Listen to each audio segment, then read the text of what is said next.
નમસ્તે વિદ્યાર્થી મિત્રો. ટોપિક છે આગળ આપણો સ્વાધ્યાયના ક્વેશ્ચન્સ. તો આપણે છેલ્લે કેટલાક સ્વાધ્યાયના પ્રશ્નોને સોલ્વ કર્યા. હવે જે બાકી છે એના ઉપર જઈએ આજે. ચલો, તો લાસ્ટ આપણો જે ક્વેશ્ચન નંબર હતો એ 10.14 હતો. 10.14 પછી આપ્યો છે 10.15. ક્વેશ્ચન જે આપણા સમજવા જેવા છે બધા કવર કરતા જઈશું. ચલો, તો ક્વેશ્ચન નંબર છે 10.15. 10.15 નંબરનો જે ક્વેશ્ચન આપે એમાં કીધું છે નીચે દર્શાવેલી પ્રક્રિયાની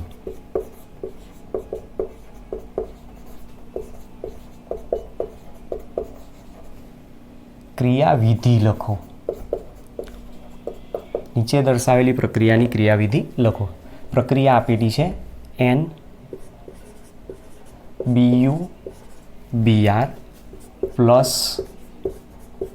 KCN gives ETOH H2O NBUCN. બરાબર, આ રીતની પ્રક્રિયા આપી છે. હવે અહીંયા શું આપ્યું છે ધ્યાનથી સમજો. N એટલે નોર્મલ, BU એટલે બ્યુટાઇલ સમૂહ માટે આપ્યો અને એની સાથે જોડાયો છે બ્રોમાઇડ Br માઇનસ. તો મતલબ અહીંયા સંયોજન આપ્યું છે નોર્મલ બ્યુટાઇલ બ્રોમાઇડ સંયોજન આપ્યું છે અને એમાંથી સંયોજન બનાવ્યું છે નોર્મલ બ્યુટાઇલ સાયનાઇડ. તો હવે તમે આના ઉપરથી અંદાજ લગાવી શકો છો. બ્રોમિન છે, બ્રોમિનનું વિસ્થાપન કોના દ્વારા થયું? CN માઇનસ દ્વારા. મતલબ કે અહીંયા જે આપેલો છે CN માઇનસ ન્યુક્લિયોફાઇલ છે અને આ જે આપેલો છે સબસ્ટ્રેટ છે. તો ન્યુક્લિયોફાઇલ સબસ્ટ્રેટ દ્વારા પ્રક્રિયાઓ દર્શાવેલી છે. તો મતલબ વિસ્થાપન પ્રક્રિયા આપી. એ વિસ્થાપન પ્રક્રિયામાં કેન્દ્રાનુરાગી વિસ્થાપન પ્રક્રિયા છે આની આલ્કાઇલ હેલાઇડની. તો એમાં પણ SN1 SN2 બંને છે. તો બેમાંથી કઈ હોય એ આપણે હવે નક્કી કરવાનું. તો એ નક્કી કરી રીતે કરશો આના ઉપરથી જ ખ્યાલ આવી જાય આપણને. તો હવે એના માટે જુઓ, આપણી પાસે જે સંયોજન છે નોર્મલ બ્યુટાઇલ બ્રોમાઇડ જે આપેલો છે એનું સૂત્ર આપણે બંધારણ સ્વરૂપે લખીએ. નોર્મલ બ્યુટાઇલ મતલબ કે CH3 CH2 CH2 CH2 Br આ રીતે આવી શકે. હવે એમાંય તમે જુઓ આ કયો પ્રકારનું છે? પ્રાઇમરી. જો પ્રાઇમરી હોય તો પ્રક્રિયા SN1 આપે કે SN2? આપણે થિયરી બંનેની ભણી ગયા, બરાબર. જો પ્રાઇમરી હોય તો હંમેશા SN2 ક્રિયાવિધિ મુજબ પ્રક્રિયા આપે. અહીંયા શું કીધું છે? પ્રક્રિયાની ક્રિયાવિધિ લખો એવું કીધું છે. જો આની જગ્યાએ સેકન્ડરી કે ટર્સરી આપેલો હોત તો ટર્સરી હોત તો તમે એને SN1 મુજબ આપી શકતા. હવે આની પ્રક્રિયા કોના દ્વારા બતાવી? ન્યુક્લિયોફાઇલ તરીકે CN માઇનસ સાથે છે. તો આ આપણી પાસે સબસ્ટ્રેટ છે, આ ન્યુક્લિયોફાઇલ છે અને એના દ્વારા થતી જે વિસ્થાપન પ્રક્રિયા છે એમાંથી નિપજ આપે છે CH3 CH2 CH2 CH2 CN. તો આ આપણી રિએક્શન અત્યારે આપી છે. એની મિકેનિઝમ બતાવી. મિકેનિઝમમાં આપણે શું કરતા હતા તો એ તમને ખ્યાલ હશે. અહીંયા આપણે બ્રોમિનને આ રીતે દર્શાવીએ છીએ. કાર્બનની જે બાકીની વેલેન્સી છે એને આપણે આ રીતે દર્શાવતા હોઈએ છીએ. બાકીની વેલેન્સીમાં 2 હાઇડ્રોજન છે અહીંયા. તો 2 હાઇડ્રોજનને ધારો કે હું અહીંયા મૂકી દઉં. બાકી રહ્યો જે આખો ક્રિયાશીલ સમૂહ છે C3H7. C3H હાઇડ્રોજન 7 છે તો અહીંયા હું મૂકી શકું C3H7. તો આ સંયોજન શું થઈ ગયું? Normal butyl bromide. એની પ્રક્રિયા બતાવવાની છે ન્યુક્લિયોફાઇલ CN માઇનસ 1. હવે SN1 પ્રક્રિયા હોય ત્યારે તો ત્યાં કાર્બોકેટાઇન બનતો, તો અહીંયા તો કાર્બોકેટાઇન બનતો નથી અને આ અટક ક્યાંથી કરશે? પાછળની બાજુથી અટેક કરશે. પાછળની બાજુથી અટેક કરશે એટલે પ્રક્રિયા શરૂઆતનો જે તબક્કો આવશે ધીમો તબક્કો બતાવે અને ધીમો તબક્કો છે જ પ્રક્રિયાનો વેગ નક્કી કરશે, જેને આપણે RDS તરીકે બતાવે. તો અહીંયાથી એક સંક્રાંતિ અવસ્થા બનાવે. જે સંક્રાંતિ અવસ્થામાં CN માઇનસમાં રહેલો કાર્બન કેન્દ્રાનુરાગી પ્રક્રિયક તરીકે વર્તે છે અને એ કેન્દ્રાનુરાગી કેન્દ્ર ધન વિદ્યુત ભારિત કાર્બન ઉપર અટેક કરે અને એની સાથે બંધ બનાવવા પ્રયત્ન કરશે. જેવો આ બંધ બનાવવા પ્રયત્ન કરશે અહીંયાથી બ્રોમિન ઇલેક્ટ્રોન લઈને બંધ તોડીને છૂટો પડવા પ્રયત્ન કરશે. હવે પ્રક્રિયા જ્યારે થાય છે ત્યારે એના કારણે સિજ્વિક પોલના સિદ્ધાંત મુજબ સ્થાયી થવા માટે ઓછામાં ઓછું અપાકર્ષણ દર્શાવવા જે પરમાણુઓ જોડાયેલા છે એકબીજાથી દૂર જવા શક્ય તેટલો પ્રયત્ન કરે. તો એના કારણે અહીંયા C3H7 આવી જશે અને જે 2 હાઇડ્રોજન રહે 2 હાઇડ્રોજન આ રીતે ગોઠવાઈ જાય. તો આ શું થઈ ગઈ? એક સંક્રાંતિ અવસ્થા થઈ ગઈ. અને આ સંક્રાંતિ અવસ્થા સ્થાયી થવા માટે બ્રોમિનને અહીંયાથી દૂર કરાવી દેશે અને બ્રોમિન અહીંયાથી ઇલેક્ટ્રોન લઈને ઝડપથી દૂર થઈ જાય. તો પ્રક્રિયાનો તબક્કો કેવો થઈ જશે? આ ઝડપી. હવે બ્રોમિન દૂર થયો એટલે પ્રક્રિયામાં નીપજ આ રીતે આવી જશે. અહીંયા આવી જશે C3H7 હાઇડ્રોજન અને હાઇડ્રોજન. જે ઘટનાને આપણે વાલ્ડન ઇન્વર્ઝન તરીકે નામ આપ્યું હતું અને એ વાલ્ડન ઇન્વર્ઝન ક્યાં જોવા મળે છે? SN1 તો મતલબ આપેલું સંયોજન છે SN1 ક્રિયાવિધિ મુજબ પ્રક્રિયા આપે છે. બરાબર, આપણે આના ઉપરથી કહી શકીએ છીએ આપેલ સંયોજન પ્રાથમિક હોવાથી તે SN1 ક્રિયાવિધિ મુજબ પ્રક્રિયા આપે. તો આપણો જે ક્વેશ્ચનનો આન્સર છે આ માંગેલો છે જવાબની અંદર કે આપેલ પ્રક્રિયાની ક્રિયાવિધિ શું છે તે આપણે લખવાની. તો આ એની મિકેનિઝમ થઈ ગઈ છે. બરાબર, આપણી પાસે સબસ્ટ્રેટ હતો, આ ન્યુક્લિયોફાઇલ. તો સબસ્ટ્રેટ અને ન્યુક્લિયોફાઇલ બંને પ્રક્રિયાના વેગ નક્કી કરે છે, એટલા માટે પ્રક્રિયા દ્વિતીય ક્રમની કહી શકાય છે. બરાબર, સોરી SN1 નહીં, SN2 પ્રકારની પ્રક્રિયા છે. તો પ્રક્રિયા આપણી સેકન્ડ ઓર્ડર રિએક્શન અહીંયાથી દર્શાવેલી છે. તો આ શું બતાવ્યું આપણે? એની મિકેનિઝમ બતાવી છે. તો આપણને SN1 છે કે SN2? SN1 હોય તો 3, 2, 1 મુજબ આપણે પ્રક્રિયા આપીએ. તો જ્યાં વધુમાં વધુ અવકાશી અવરોધ હોય ત્યાં SN1 આપે. અહીંયા અવકાશી અવરોધ આ બંનેના કારણે એકદમ ઓછો થાય. જો અહીંયા બીજા મિથાઇલ ગોઠવી દો તો અવકાશી અવરોધ વધી જાય, તો એ પછી SN1 મુજબ પ્રક્રિયા આપે. SN1 મુજબ પ્રક્રિયા હોય તો પ્રથમ તબક્કામાં કાર્બોકેટાયન બને. અહીંયા કોઈ કાર્બોકેટાયન બનતો નથી. ક્લિયર? ચાલો લખી લો આને.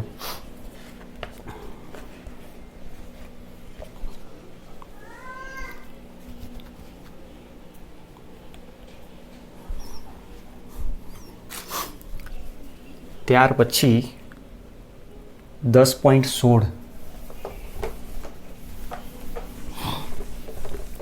નેક્સ્ટ જે ક્વેશ્ચન આપ્યો છે એ પણ આપણો થિયરી બેઝ છે અને થોડોક સમજવો પડશે, એના વગર જવાબ ઇઝીલી નહીં મળી શકે.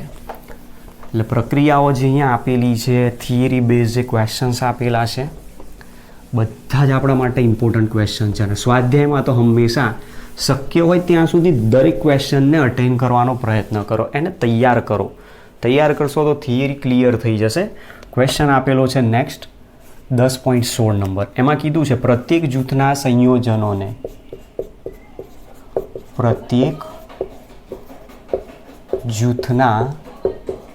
સંયોજનોને SN2 વિસ્થાપન પ્રક્રિયા પ્રત્યેની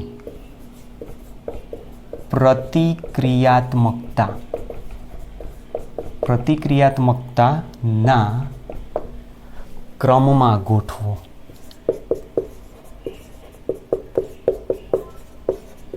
મતલબ અહીંયા પ્રતિક્રિયાત્મકતા એટલે શું બતાવે છે? એની સક્રિયતા, કે કોણ ઝડપથી પ્રક્રિયા આપશે અને કોણ ધીમી પ્રક્રિયા આપશે, એના ક્રમમાં ગોઠવવાનું.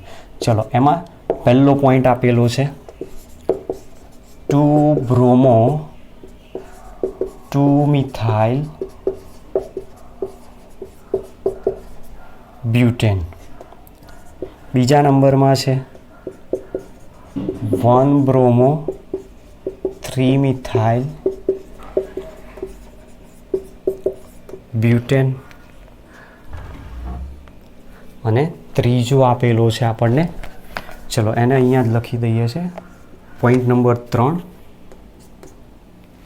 અરે સોરી, અહીંયા તો આપેલા છે બીજા 2-bromo 2-methyl butane, પછી 1-bromo pentane અને 2-bromo pentane. ચલો, એ જ પ્રમાણે બીજા નંબરમાં છે 1-bromo 3-methyl butane, પછી 2-bromo 2-methyl butane અને 2-bromo 3-methyl butane આપેલો છે. ચલો, ત્યાર પછી ત્રીજા નંબરમાં પણ છે 1-bromo butane 1-bromo butane, 1 bromo 2 dimethyl propane, 1 bromo 2 methyl butane અને 1 બ્રોમો 3 મિથાઇલ બ્યુટેન. બરાબર, આ રીતે આપણને એક આખું જૂથ આપેલું છે. આ જૂથમાં સંયોજનોને SN2 ક્રિયાવિધિના ક્રમમાં ગોઠવવાના. હવે SN2 ક્રિયાવિધિ હોય તો આપણે આ વસ્તુ ક્રમ યાદ રાખવાનો. CH3X is greater than 1 degree is greater than 2 degree is greater than 3 degree. મતલબ અહીંયા આપણી પાસે સક્રિયતાનો આ ક્રમ છે. એ ક્રમ પ્રમાણે આપણે ગોઠવણી દર્શાય. તો સૌથી પહેલાં દરેકના બંધારણ દોરીને ચેક કરવાનું કે પહેલાં પ્રાથમિક, દ્વિતીયક, તૃતીયક કયા આપેલા છે. ચલો, તો પહેલાં 2 મિથાઇલ 2 બ્યુટેન છે. 2 મિથાઇલ 2 બ્યુટેન મતલબ બીજા જ નંબરના કાર્બન ઉપર મિથાઇલ પણ છે. 2 બ્રોમો 2 મિથાઇલ બ્યુટેન તો બીજા જ નંબર પર બ્રોમિન પણ છે અને બીજા જ નંબર પર મિથાઇલ પણ છે. અને ટોટલ લાંબી શૃંખલા કાર્બન કેટલા બતાવ્યા? 4. 2 બ્રોમો 2 મિથાઇલ બ્યુટેન. ચલો, ત્યાર પછી એક આપ્યો છે 1 બ્રોમો પેન્ટેન CH3, એની નીચે જ લખી દઈએ છે CH3 CH2 CH2 CH2 CH2 Br, 1 bromo pentane. અને બીજો આપ્યો 2 bromo pentane CH3 CH Br CH2 CH2 CH3. તો જુઓ, હવે આમાં શું કરો, સૌથી પહેલાં તો પ્રકાર નક્કી કરી નાખે. પ્રકાર નક્કી કરીશું એટલે આપણને ખ્યાલ આવી જશે કે આન્સર એનો શું હોવો જોઈએ. તો દરેકના પ્રકાર નક્કી કરવા પહેલાં જરૂર. ચલો, હેલોજન ધરાવતો કાર્બન પડોશમાં 3 કાર્બન સાથે, તો મતલબ આ પ્રકાર શું આવ્યો? 3 ડિગ્રી છે. ચલો, આને હું આપી દઉં છું A તરીકે સંજ્ઞા. ચલો, આમાં તો અહીંયા ક્લિયર જ છે, પ્રાઇમરી છે. આને સંજ્ઞા આપી દઉં છું B. અને આ હેલોજન ધરાવતો કાર્બન પડોશમાં 2 કાર્બન સાથે, તો મતલબ આ સેકન્ડરી દર્શાવેલો છે, જેને આપણે અહીંયા દર્શાવી દઉં છું C. હવે આના ઉપરથી એનો આન્સર આપણે દર્શાવવાનો છે. સક્રિયતાનો ક્રમ શું હોય? તો ક્રમ તમારી સામે અહીંયા લખેલો છે. ક્રમમાં સૌથી વધારે સક્રિયતા કોની હોય? 1 ડિગ્રીની, પછી 2 ડિગ્રી, પછી 3 ડિગ્રી. કારણ કે મિથાઇલ હેલાઇડ તો અહીંયા છે જ નહીં.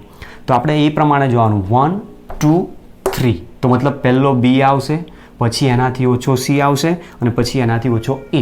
કેમ? અહીંયા કોઈ અવકાશી અવરોધ નથી આલ્કાઇલ સમૂહનો. આ શૃંખલામાં ગયો, શૃંખલામાં જાય એટલે ત્યાં અવકાશી અવરોધ એને નડવાનો. અને અહીંયા આની અંદર શાખા બની, પાછી શાખામાં જ્યારે પણ જતો, અહીંયા શૃંખલાની અંદર શાખામાં બ્રોમિન ગયો, અહીંયા બ્રોમિન સાથે મિથાઇલ પણ છે, તો ત્યાં અવકાશી અવરોધ નડશે. તો આપણે પ્રકાર ઉપરથી જ સીધો જવાબ નક્કી કરીશું કે 1 2 3. તો એ પ્રમાણે જે આપણી પાસે ક્રમ આવ્યો, B is greater than C is greater than A તરીકે દર્શાવાય. ચલો, ત્યાર પછી બીજો પોઈન્ટ 1 બ્રોમો 3 મિથાઇલ બ્યુટેન. હવે 1 બ્રોમો કીધો એટલે પહેલા જ નંબર પર બ્રોમિન મૂકી દો, અને અહીંયા ત્રીજા નંબર ઉપર કીધો છે મિથાઇલ, અને અહીંયા છે 4 કાર્બન, એટલે 1 બ્રોમો 3 મિથાઇલ બ્યુટેન. ચલો, ત્યાર પછી 2 બ્રોમો 2 મિથાઇલ બ્યુટેન. તો CH3 C, બંને એક જ કાર્બન ઉપર છે, CH3 C CH3 Br CH2 CH3. પછી 2 બ્રોમો 3 મિથાઇલ બ્યુટેન. તો CH3 CH Br CH CH3 CH3. બીજા નંબર પર છે 2 બ્રોમો 3 મિથાઇલ, 4 કાર્બન ધરાવતી લાંબી શૃંખલા એટલે બ્યુટેન. ચલો, પહેલાં આવો પ્રકાર નક્કી કરીએ. આમાં હેલોજન ધરાવતો કાર્બન પડોશમાં એક જ કાર્બન સાથે છે, તો આને કહી દો પ્રાથમિક. સંયોજનને ધારો કે સંજ્ઞા આપી દઉં A. ચલો, એ જ પ્રમાણે આ છે 3 ડિગ્રી. સંયોજનને સંજ્ઞા આપીએ B. અહીંયા હેલોજન ધરાવતો કાર્બન પડોશમાં 2 સાથે છે, તો આ છે સેકન્ડરી, અને સંયોજનને આપી દઈએ C. તો આના ઉપરથી આપણે જવાબ લખી શકીએ. એનો આન્સર શું હોઈ શકે છે? તો ફરી એની જ વસ્તુ 3 2 1 અથવા 1 2 3. તો આપણે SN2 કીધું છે, તો SN2માં 1 2 3 આવશે. મતલબ પહેલો પ્રક્રિયા સૌથી ઝડપથી આ A આપશે, ત્યાર પછી C આપશે, અને ત્યાર પછી B આપશે. તો ક્રમ આવશે A is greater than C is greater than B તરીકેનો ક્રમ દર્શાવશે. ચલો, ત્યાર પછી આને સમજવાનો પ્રયત્ન કરીએ. 1 બ્રોમો બ્યુટેન છે, તો CH3 CH3 CH3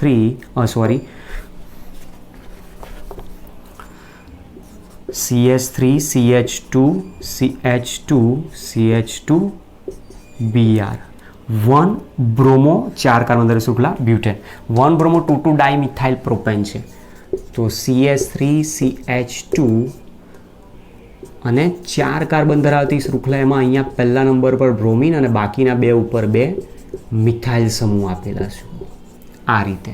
પછી 1 bromo 2 methyl butane CH3CH2 CH3CH2Br. નામ ચેક કરતો સંયોજનો ચેક કરતા જજો. 1 બ્રોમો 2 મિથાઇલ 4 કાર્બન એટલે બ્યુટેન. પછી 1 bromo 3 methyl butane CH3CH3 CH2CH2Br. 1 bromo 3 methyl butane. બરોબર. દરેકમાં તમે જો બધા જ પ્રાથમિક કાર્બન આપેલા છે જે હેલોજન ધરાવે છે. હેલોજન ધરાવતો કાર્બન છેડા ઉપર છે બ્રોમિન અને એની સાથે પડોશમાં એક જ કાર્બન ધરાવેલો છે. તો મતલબ આપેલા સંયોજનો બધા જ કયા પ્રકારના છે? પ્રાથમિક છે અહીંયા. તો હવે સૌથી મોટી કન્ફ્યુઝન આવી, જો બધા જ પ્રાથમિક હોય તો હવે જવાબ કઈ રીતે નક્કી કરવાનો? એ જ તો મેઇન થિયરી કન્સેપ્ટ સમજવાનો. બરાબર. કન્સેપ્ટ તમને ક્લિયર હશે તો જવાબ મળી જશે. ચલો પહેલાં તો સંજ્ઞા આપી દઈએ. ધારો કે આને A દર્શાવીએ છીએ, આને B તરીકે દર્શાવીએ, આને C તરીકે દર્શાવી દઈએ અને આને D તરીકે દર્શાવીએ. હવે શું કરવાનું કે જો સમાન પ્રકાર હોય તો આપણે શું કરતા હતા? હેલોજનને જોતા હતા. તો હેલોજન એ બધામાં કોમન છે. તો હવે આપણી પાસે એક જ પ્રશ્ન છે, SN2 ક્રિયાવિધિમાં ઝડપથી પ્રક્રિયા કોણ આપે? જેનો અવકાશી અવરોધ ઓછો હોય. અને SN2 પ્રક્રિયામાં જેમાં અવકાશી અવરોધ વધારે હોય પ્રક્રિયા ધીમી આપે. અવકાશી અવરોધ કોનો નડે? જે શાખામાં આલ્કાઇલ સમૂહ ગોઠવાયેલા હોય. તો આની અંદર જો અવકાશી અવરોધ ઓછામાં ઓછો ક્યાં મળશે? આની અંદર 1 બ્રોમો બ્યુટેન આપેલો છે. 1 બ્રોમો બ્યુટેન રેખીય બંધારણ છે એટલે એમાં કોઈ પણ પ્રકારનો અવકાશી અવરોધ એને લગભગ બહુ જ નહીવત નડે. તો એના પરથી જો મારે આન્સર લખવો હોય તો આનો જવાબ આપણે શું લખીશું? જવાબમાં સૌથી પહેલો આવશે E. ત્યાર પછી બાકીના 3 છે એમાં જુઓ, અહીંયા 2 મિથાઇલ સમૂહ છે, અહીંયા 1 મિથાઇલ સમૂહ છે, અહીંયા 1 મિથાઇલ સમૂહ. તો અવકાશી અવરોધ વધારે ક્યાં નડ્યો? આ 2 મિથાઇલ સમૂહ છે ત્યાં. અહીંયા અવકાશી અવરોધ આ બંનેમાં ઓછો થઈ ગયો. તો મતલબ આ સૌથી ધીમી પ્રક્રિયા આપશે. ક્લિયર થઈ ગયું? તો મતલબ સૌથી ધીમી પ્રક્રિયા અહીંયા જે દર્શાવશે એ મુજબ સૌથી છેલ્લે કોણ આવશે? તો B આવશે. હવે બાકી રહ્યો આની અંદર આપણી પાસે જે બાકી રહ્યો એમાં 2 બાકી રહ્યા છે, એક C અને D અથવા D અને C. હવે આ બેમાંથી નક્કી કરવાનું કે કોણ ઝડપથી પ્રક્રિયા આપશે. તો અવકાશી અવરોધ અહીંયા મિથાઇલનો નડશે, અહીંયા પણ મિથાઇલનો નડશે. પણ જે હેલોજન જોડાયેલો છે એ હેલોજનના પડોશી કાર્બન ઉપર જ્યારે નજીકમાં મિથાઇલ સમૂહ અથવા કોઈ પણ આલ્કાઇલ સમૂહ આપેલો હોય તો એનો અવકાશી અવરોધ ત્યાં વધારે નડે. જે વસ્તુ અહીંયા તમે જુઓ, આ કાર્બનના પડોશી કાર્બન ઉપર મિથાઇલ નથી, એના પડોશી કાર્બન પર મિથાઇલ. જ્યારે અહીંયા તો હેલોજન ધરાવતા કાર્બનના પડોશી કાર્બન પર તરત જ મિથાઇલ આપ્યો છે. તો આ પર ક્રિયાશીલ સમૂહ અહીંયા નજીક છે, આ ક્રિયાશીલ સમૂહ દૂર છે આનાથી દૂર છે, આનાથી વધારે નજીક છે. તો અહીંયા અવરોધ વધારે નડે. આને અવરોધ વધારે નડે તો મતલબ આની ક્રિયાશીલતા વધારે કહેવાય. તો બીજા નંબરમાં કોણ આવશે? D. ત્યાર પછી આવશે C અને ત્યાર પછી આવે સૌથી છેલ્લે B. તો આ પ્રમાણે આપણે SN2 ક્રિયાવિધિ મુજબ આખા જૂથની અહીંયા સક્રિયતાનો ક્રમ દર્શાવવાનો કીધો છે. બરાબર. ક્લિયર છે? સમજાઈ જાય એવો છે ક્વેશ્ચન. બરાબર. ના ખબર પડે તો ફરીથી તમે એને રિપીટ કરીને ચેક કરો જવાબમાં કઈ રીતે આપણે સમજાવીએ છીએ. ઓકે, ચાલો લખી લો ત્યાં સુધી.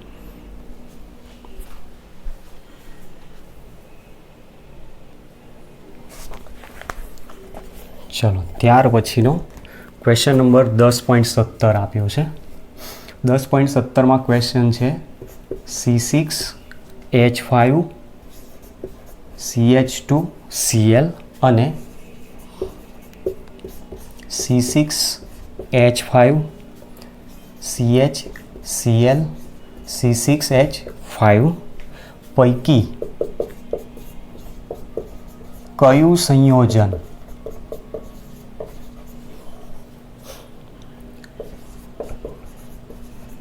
જલીય KOH વડે વધુ સહેલાઈથી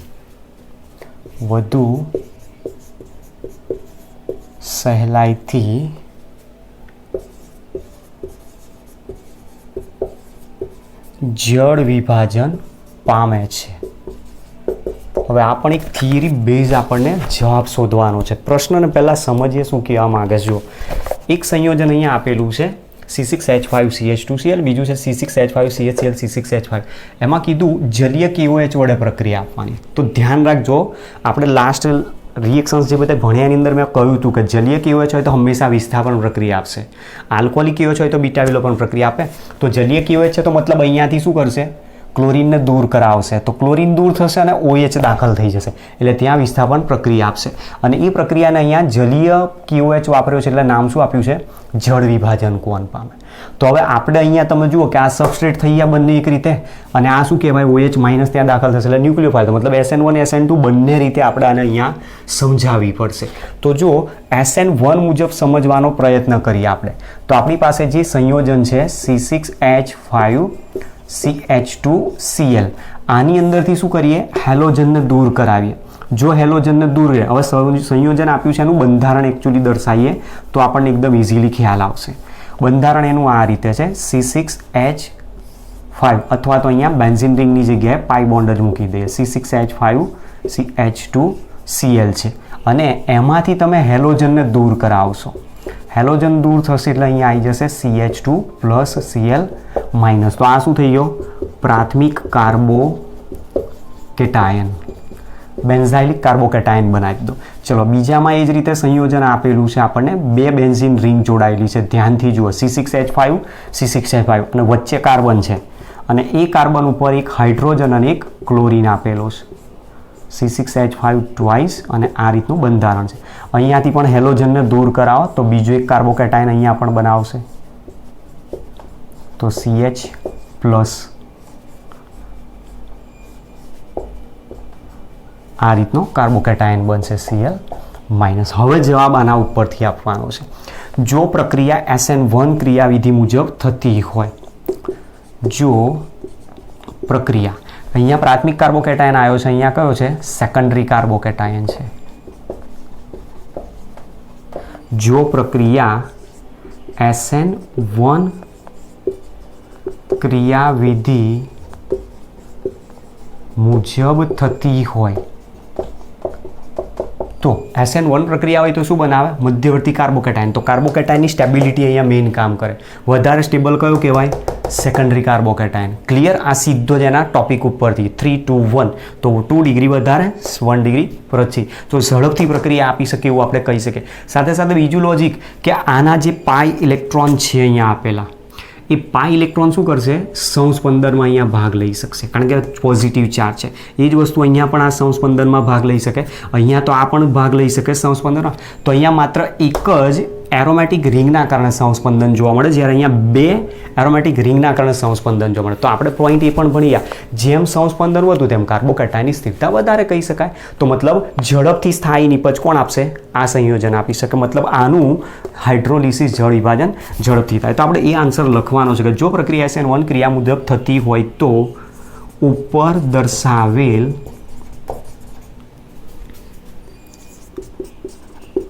કાર્બોકેટાયન મુજબ C6H5 CH પ્લસ C6H5, જેને આપણે સેકન્ડરી કીધો છે, કાર્બોકેટાયનમાં બે એરોમેટિક રિંગ,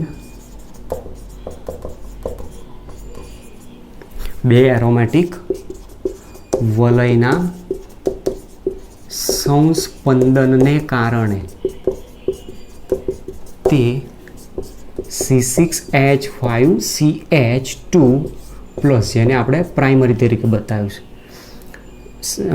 બેન્ઝાઇલિક કાર્બોકેટાયન કારણે તે ઝડપથી સ્થાયી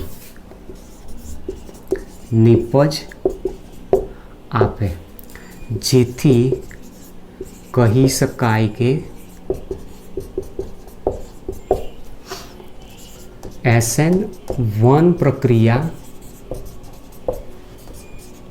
C6H5 CH2Cl કરતા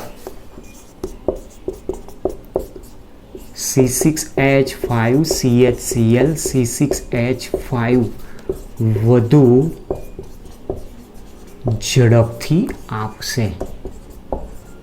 બરોબર? તો આ એનો આન્સર થઈ ગયો. આન્સરની અંદર આપણે બંને લોજિક વાપરી શકીએ કે પ્રક્રિયા જો SN1 મુજબ આપેલી હોય તો તો 3 2 1 ક્રમ ધ્યાન રાખવાનો. જો SN2 આપેલી હોય તો 1 2 3 જ્યાં સુધી આપણને પ્રકાર મળતા હોય. તો આપણે અહીંયા જોયું મુજબ કે આ પ્રાઇમરી સબસ્ટન્સ છે, આ સેકન્ડરી આપેલો છે, એમાંથી કાર્બોકેટાઇન બન્યું પણ પ્રાઇમરી છે, અહીંયા સેકન્ડરી છે. તો સેકન્ડરી કાર્બોકેટાઇન વધુ ઝડપથી પ્રક્રિયા આપણને 1 ડિગ્રી હોય ધીમી પ્રક્રિયા. અને એનું લોજિક બીજું આ પણ છે કે કાર્બોકેટાઇન બને તો કાર્બોકેટાઇનની સ્ટેબિલિટી કામ કરે. તો સ્ટેબિલિટી હંમેશા કાર્બોકેટાઇનમાં અહીંયા રેઝોનન્સ દર્શાવે. તો આનું એક જ એરોમેટિક રિંગના કારણે રેઝોનન્સ થાય એટલે 5 સંસ્પંદન સૂત્રો મળશે. જ્યારે આમાં બે બાજુથી એરોમેટિક રિંગ સંસ્પંદન દર્શાવે છે કે 5 સૂત્રો આના 5 સૂત્રો આના ટોટલ 10 સંસ્પંદન સૂત્રો મળી શકે. તો જેમ સંસ્પંદન સૂત્રોની સંખ્યા વધારે એમ વધુને વધુ ધન વીજભાર કાર્બનનો વહેંચાઈ જાય અને એટલા માટે એની સ્થિરતા પણ વધી જાય. તો આપણે SN1 મુજબ કહી શકીએ છીએ. હવે એની જગ્યાએ જો પ્રક્રિયા SN2 મુજબ થતી હોય, જો પ્રક્રિયા SN2 મુજબ થતી હોય તો હવે SN2 મુજબ થતી હોય તો આપણે કાર્બોકેટાઇનના પ્રકારની કોઈ જરૂર જ નથી.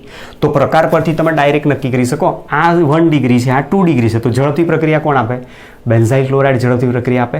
અથવા બીજું પણ એક કહી શકીએ કે અહીંયા ક્લોરોમિથેન છે, બંનેમાં ભાગ જુઓ, CH3Cl CHCl જોડાયેલો દેખાય તો મતલબ આ ક્લોરોમિથેનનો ભાગ છે અને એની સાથે આ બે ક્રિયાશીલ સમૂહ તરીકે જોડાયેલા છે. 2 ફિનાઇલ રિંગ, અહીંયા 1 ફિનાઇલ રિંગ. તો ફિનાઇલ સમૂહનું અવકાશી અવરોધ નડે.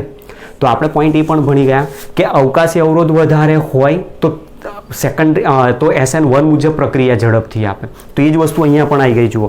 અને અવકાશી અવરોધ ઓછો હોય તો SN2 મુજબ ક્રિયાવિધિ ઝડપથી આપી શકે. તો આપણે એ આન્સર અહીંયા બતાવીશ કે જો પ્રક્રિયા SN2 મુજબ થતી હોય તો જે સંયોજનમાં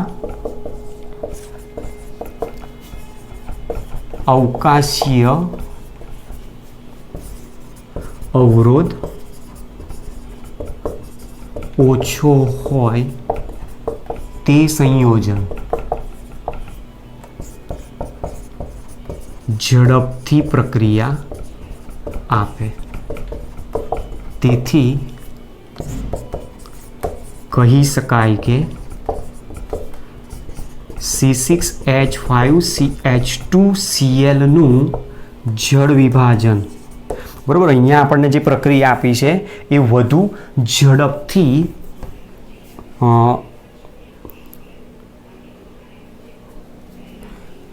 જળ વિભાજન પામશે એવું આપણે અહીંયા લખી શકીશું. તો જે કહી શકાય કે C6H5CH2Cl નું જળ વિભાજન એ C6H5CHCl C6H5 કરતાં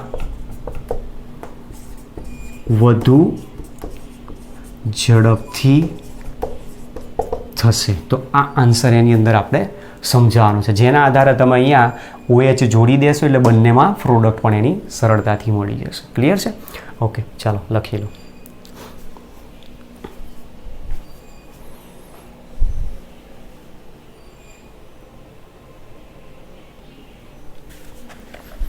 ચલો નેક્સ્ટ ક્વેશ્ચન છે 10.18. એમાં કીધું છે પેરાડાઇક્લોરોબેન્ઝીનનું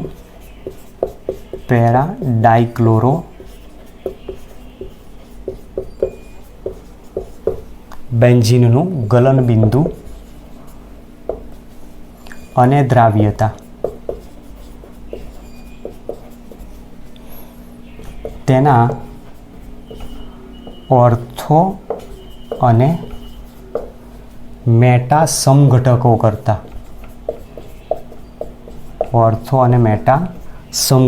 કરતાં વધુ હોય છે, સમજાવો. થિયરી બેઝ આખો ક્વેશ્ચન આપણને આપેલો છે, બરાબર. તો આ પણ આની અંદર થોડુંક સમજવા જેવું છે. આપણી પાસે 3 સમઘટકની વાત કરી છે. એક ઓર્થોડાઇક્લોરોબેન્ઝીન, બીજો મેટાડાઇક્લોરોબેન્ઝીન અને ત્રીજો પેરાડાઇક્લોરોબેન્ઝીન. હવે ગલનબિંદુની વાત આવે તો એની સ્ફટિક રચના મેઇન જવાબદાર છે. જેની સ્ફટિક રચના વધારે સ્થાયી હોય ને એ જ ગલનબિંદુ ઊંચા ધરે. કારણ જેટલી સ્ફટિક રચના વધારે સ્થાયી હોય ને એટલો એની અંદર બંધ મજબૂતાઈ વધારે, એની અંદર ગોઠવણી પરમાણુઓની અથવા અણુઓની એકદમ વ્યવસ્થિત હોય અને એના કારણે એને વધુ ને વધુ તમારે ઉર્જા તોડવા માટે આપવી પડતી હોય અને એટલા માટે ગલનબિંદુ ઊંચાઈ. તો આપણે સોલિડ સ્ટેટ કેમિસ્ટ્રીનું પહેલું ચેપ્ટર છે, એની અંદર અલગ અલગ પ્રકારની સ્ફટિક રચનાઓ તમે ભણી ગયેલા છો. બોડી સેન્ટર્ડ હોય, પછી ફેસ સેન્ટર પ્રકારની આપેલી હોય, હેક્ઝાગોનલ પ્રકારની આપેલી હોય, અલગ અલગ પ્રકારના જ છે. જેમાં સિમ્પલ ક્યુબિક ક્લોઝ પેક રચના તમે એની પેકિંગ ક્ષમતા શોધેલી છે. ત્યાં BCC છે એની પેકિંગ ક્ષમતા શોધેલી છે, પછી FCC એની પેકિંગ ક્ષમતા શોધી. તો જેમ પેકિંગ ક્ષમતા વધતી જાય એમ એનું ક્લોઝ પેકિંગ વધારે પ્રબળ બનતું જાય અને એના કારણે એની અંદર મજબૂતાઈ બંધની વધી જાય. બંધની મજબૂતાઈ બંધ તોડવા માટે ઉર્જા વધારે છે. તો મેં આ થિયરીમાં આગળ પણ તમને એક પોઈન્ટ કહો, પેરાસમ ઘટક હોય ને એની સ્ફટિક રચના સૌથી વધારે થાય છે. કારણ એનું રીઝન છે કે પેરાસમ ઘટક જ્યારે જોડાતો હોય ત્યારે એની સ્ફટિક રચનામાં અણુઓની ગોઠવણી એકદમ વ્યવસ્થિત વધારે થતી હોય. એનું રીઝન આ બે ક્લોરિન જે જોડાયેલા છે એકબીજાથી દૂર વધારે હોવાથી. જ્યારે અહીંયા શું થાય, મેટાક ડાયક્લોરોબેન્ઝીનમાં બીજો મેટાક ડાયક્લોરોબેન્ઝીન જોડાતો હોય, દાખલા તરીકે આ રીતની સમજાવવા પ્રયત્ન કરું છું. અહીંયા આ રીતનો અણુ જોડાતો જો હોય તો એના કારણે ઘટના શું બને કે આ જે ક્લોરિન છે એ બંને એકબીજાથી થોડાક વધારે નજીક ગોઠવા થાય અને નજીક ગોઠવા થાય એટલે આ અણુઓ જ્યારે જોડાવાનો પ્રયત્ન કરે તો આ ક્લોરિન વચ્ચે અથડામણ વધે. અહીંયા અથડામણ થોડી ઓછી હોય, અહીંયા અથડામણ એના કરતાં થોડીક વધારે, અહીંયા અથડામણ એકદમ નજીક છે તો વધારે હોય. તો જેમ અથડામણ વધે એમ એમાં ઉર્જા ઉદ્ભવન ઉર્જા વધે તો એની સ્થિરતા ઓછી થઈ જાય. જેમ અથડામણ ઓછી એમ એની સ્થિરતા વધારે અને એની ઉર્જા ઓછી જોવા મળતી હોય. અહીંયા એના કરતાં ઉલટું, જેમ અથડામણ વધુ એમ ઉદ્ભવતી ઉર્જા વધુ તો એની સ્થિરતા ઓછી. જેમ અથડામણ ઓછી એમ એની ઉર્જા ઓછી અને એની સ્થિરતા વધુ જોવા મળે. તો આની ક્લોઝ પેકિંગ રચના, એની સ્ફટિક પ્રણાલી એકદમ સંપૂર્ણ વ્યવસ્થિત હોય. એના પછી બીજા નંબરમાં આની આવે, ત્યાર પછી આની આવે. જેના કારણે તમે કહી શકો કે આની સ્ફટિક પ્રણાલી એકદમ વ્યવસ્થિત નિશ્ચિત રીતે ગોઠવાયેલી હોવાથી એમાં અણુ વચ્ચે લાગતું આકર્ષણ બળ પ્રબળ હોય અને તેથી તેને બંધ તોડવા માટે ઉર્જા વધુ જોઈએ. તેથી એના ગલનબિંદુ ઊંચા હોય. જેના ગલનબિંદુ ઊંચા હોય એ પાણીમાં સરળતાથી ના ઓગળે તો એની દ્રાવ્યતા કેવી હોય, ઓછી હોય એવું કહી શકીએ. તો જેના આધારે કહી શકો કે પેરાસમ ઘટકના ગલનબિંદુ એ મેટા અને ઓર્થો કરતાં વધારે છે, પણ દ્રાવ્યતા એની ઓર્થો અને મેટા કરતાં ઓછી જોવા મળતી હોય છે. તો આ રીઝન આપણે એના જવાબમાં સમજાવવાનું છે. બરાબર. તો તમારી રીતે તમે આ રીતે સમજૂતી આપીને એને લખી શકો છો.